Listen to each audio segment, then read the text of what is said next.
The new deepfake technology creates new problems in the Ukraine conflict. An imposter infiltrates Ministry of Defense's communications, and this is Disrupt.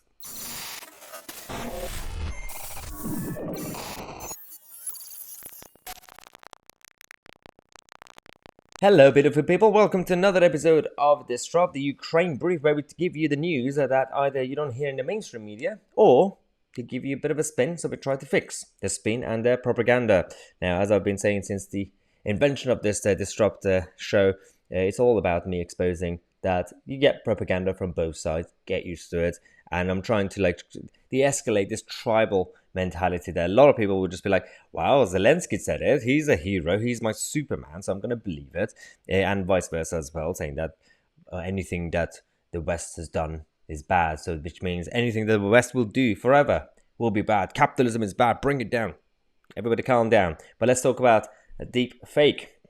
Now, deep fake is a very dangerous threat in terms of the future because the intention of the creation of a lot of these technologies is irrelevant to what it does. In case you don't know, it's essentially a deep fake is you can use a face of someone and you can use your voice and actually say what you make the actual graphic in the video, say what you want to say, and then they will change their facial expressions. They will make it look very realistic. So you could pretend to be Zelensky. So Zelensky has been a victim, essentially, because the other side decided to do a bit of create a fake video of President Zelensky saying something. So that's dangerous. But the West only shows this. They don't talk about how they also did it to Putin. So it happens both sides. So let's be objective.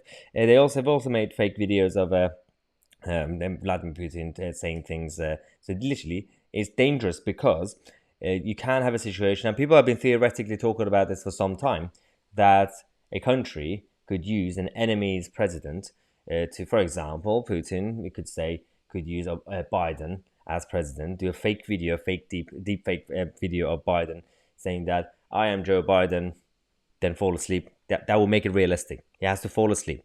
Joe Biden will say, hi, I'm Joe Biden, fall asleep, will wake up again, and then say, I'm going to press the red button.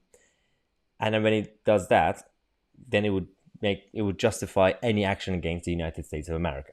So it could literally be anything. But something has happened over the last couple of days that could be a wake-up call. It's not necessarily deep fake, but anything. It's all about imposters trying to infiltrate to spread propaganda, or much worse. Ben Wallace, the Defense Secretary at MOD in the UK, has been a victim of a prank call, which is not a prank.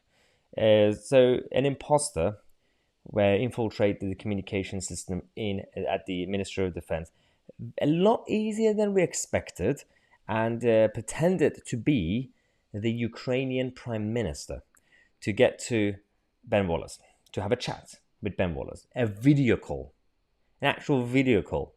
So this imposter somehow managed to go through the vetting process, or essentially the checks very quickly, or basically the lack of it, managed to get to his office, Ben Wallace's office, and then throughout the call, at some point, Ben Wallace noticed that this could not be the actual Prime Minister of Ukraine, and the imposter was the intention was to attempt to try to get intel. So that is very, very dangerous. And it's also, again, it could work both ways. It could literally, any country with their enemy, they could do it. And the thing is, if you actually do it, if you pull it off, it's dangerous for that country, that's the victim. But if you fail, you get caught, and that's also a big problem as well. So it's like an assassination attempt. If you fail, then it's not just embarrassing, you will be actually in trouble. Now, this brought up the conversation of the deep fake technology and the threats in terms of the future. So I sat down with the political editor of our channel, Peter Barnes, to discuss this issue and see whether this could actually be a wake-up call or not. Right, so we're here now with Peter Barnes, the political editor of the channel. A quick question on this issue of what happened to Ben Wallace and the concept of deep fake, because before this whole Ukraine stuff happened, there were a lot of theoretical chats about, well, what if, for example, a country does a fake deep video of the other country's president and say, I'm going to press a red button, and then that would basically create a massive global conflict. And so this could still happen, obviously, because the technology is getting strong. But what do you think of the fear and the threats? But also, do you think it's actually, because my thinking is probably a good thing that it's happened like this, the fake calls, because that means the media and people will actually just not believe literally everything that they see. So I don't know. What do you think? I think you're right here. I do think it's quite a good thing this has happened now and not later on. You are right. The technology has increased tenfold, even from a couple of years ago. But you are right. Like I think people are quite kind of more aware of what's a real story, what's not a real story. I've been very surprised as to how weak Russia's propaganda game has actually been during this whole crisis. But on this issue with Ben Wallace, whilst it's really good that he was able to spot it, the bigger question is, how on earth did this phone call even take place in the first? Like, how did it? Like, why? Like, which staffer, which SPAD is responsible for thinking that, one, they have a prime minister of Ukraine, which is apparently what the tagline appeared from. Yep. And, who's checking the kind of security of the emails that are coming from the Kremlin? Was there no external kind of verification of anything? This is really my more bigger issue with this story, is not that the call took place, it's how did it get this far? That, and like, do we need to have training for everybody in government about how to spot these things before they come up? And I take my hat off to Ben Wallace for coming out and saying it, Priti Patel holding her hands up and say, look, she was targeted as well. But this call went on for 10 minutes before Wallace even realized. It's only when he wanted him to shout out certain phrases, and I think that kind of pinged Wallace's like, oh, that's not like this guy at all. But like I said, I just don't understand how it got that as far as it did. It's but it might a bit of a failure, really. I'd say it might actually force the system to be slightly more kind of, I don't know, restrictive or something. Or at least be a bit more robust. And I go back to my point. I do think that people, the SPADs and everybody, no matter what government department it is, need to have proper training, or like there needs to be another step of verification about who they're giving access to when it comes to senior ministers, particularly the defense minister. Yeah. The defense secretary. He was like one of the most powerful officers in the country, and he just seems to be the couple of emails and you can get through. That's the concern here. The deep fake stuff, yes, that's always going to be a problem. But for every kind of advancement you make in a deep fake video, there's an equal advancement in the technology and the software to spot a deep fake. So that kind of balances itself out. The problem I have with this story is how easy it was to get access to a senior government minister. And I really hope there's an investigation and somebody is shown the door, because that cannot happen again. Yes. It really can. No matter what the issue is, there has to be better restrictions on how to get access to these people. That's the thing. I think the key point is that there's a difference between manipulating, even in the moment, the media and the general public, but manipulating the actual people in charge. That's the difficulty. But well, thanks again for coming on the show and kind of letting us know about what could be a good thing potentially for the future, or it could make things even worse. Thanks. Well, hopefully that was actually Peter Barnes, or not a deep fake Peter Barnes, but I did double check it was him. But the biggest issue that we have is, and I had to cover it today because on today's episode this dropped, because the media simply reported it and simply focused on, well, it was the baddies, Kremlin did it, and that's it.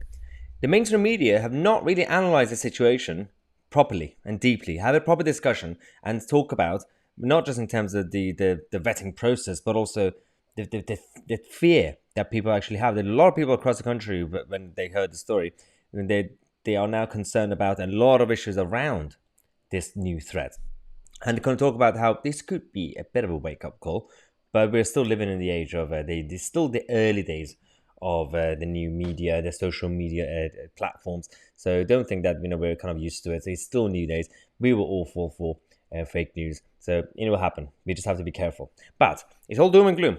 Well, we're going to finish today's episode, this Friday especially, on some happy news. So Steve Bray, Stop Brexit man, outside Parliament, the idiot who's been standing outside Parliament for the past, 6-7 years, to shout Stop Brexit. Even though Brexit has now happened. You can't stop Brexit, Steve. Michael Fabricant, the Tory MP, has decided to start a campaign to ban him. This is not the cancel culture, for those who fear that I'll be cancelling Steve Bray. No. It's simply on the grounds of harassment, because he's going out there and harassing MPs. And we have the latest example from yesterday when this idiot, Steve Bray, decided to approach Lee Anderson, the Tory MP, again for the third time recently. And Lee Anderson had a bit of an encounter once again with Bray. Lee Anderson! Russian money!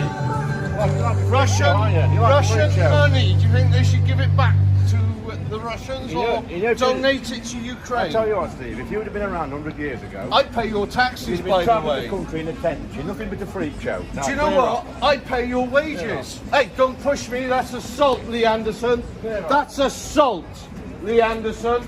I'm going to take that further. I pay your wages. I pay my taxes. You're a disgrace. You don't. That's not how it works. Why does he full name me? I hate people when they full name people. Right? Where are you going, Lee Anderson? It happens to me sometimes when there's a lefty outside Parliament shouts their full name in my Tousi. It's a bit weird. It's like being back at school. But yeah, I thought I'd give you some good news, potential good news, that Steve Bray could be cancelled. To be fair, the guy is very, very annoying. So I think it's time for him to get a real job. He pretends to have a job. No one who has a job could stand outside Parliament 24/7 with a hat that doesn't get washed. He always wears the same, unless he has this same hat, like a few of them. He always wears the same. He doesn't really wash his clothes. So I'm really concerned about his hygiene as well. We have to stay at home and protect the NHS, Steve Bray. Thanks again, guys, for watching. Thanks for all the support. It was another episode of Disrupt, my Tousi, and we are the media.